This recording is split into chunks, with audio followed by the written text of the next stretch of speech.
And what was it like then when you became, well, he became your manager?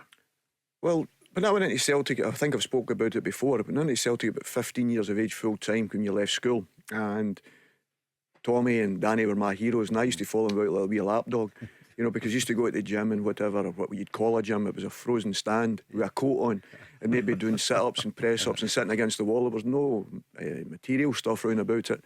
So I used to follow them about, and the way they went about their business, I wanted to follow that. I knew Tommy was a big Celtic supporter, and so he's a hero of mine, obviously.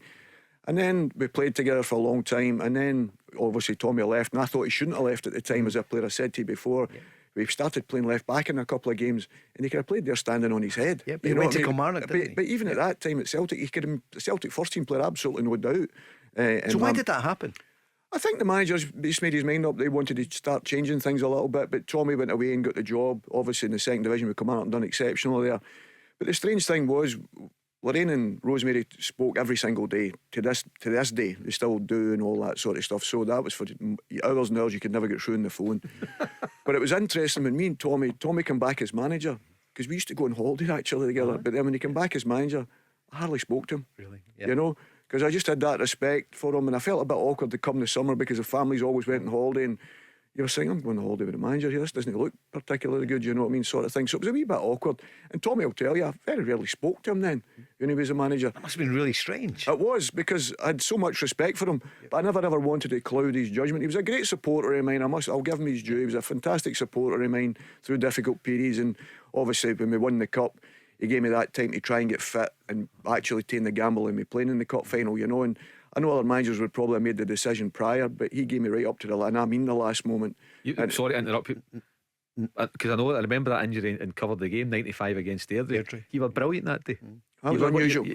No, but when you think about how close you were to not being involved, and it wasn't a great performance with Celtic, but it was all about just winning one goal, a cup wasn't it? for the first time in 7 years, wasn't it? Absolutely. Pierre's Toss's cross and Pierre's header, but you were brilliant that day. But the thing was, I just so desperate. People see at the end of the emotion with Tommy, myself, and Paul, and whatever, and that was just relief, because we'd been through it all, And he was a fantastic man. I know how much Celtic meant to him, and he made the quote that I'll always think, and he's right. He said he loved playing for Celtic, but did he enjoy it was a different question. Because of the intensity you had to work under, and because you supported the club as well, and you take it home with you. Other guys maybe go home and have a beer or whatever, but we just could never do anything like that. We just sacrificed everything. It didn't play particularly well, and you'd even won, you still never went out. That meant that much to you.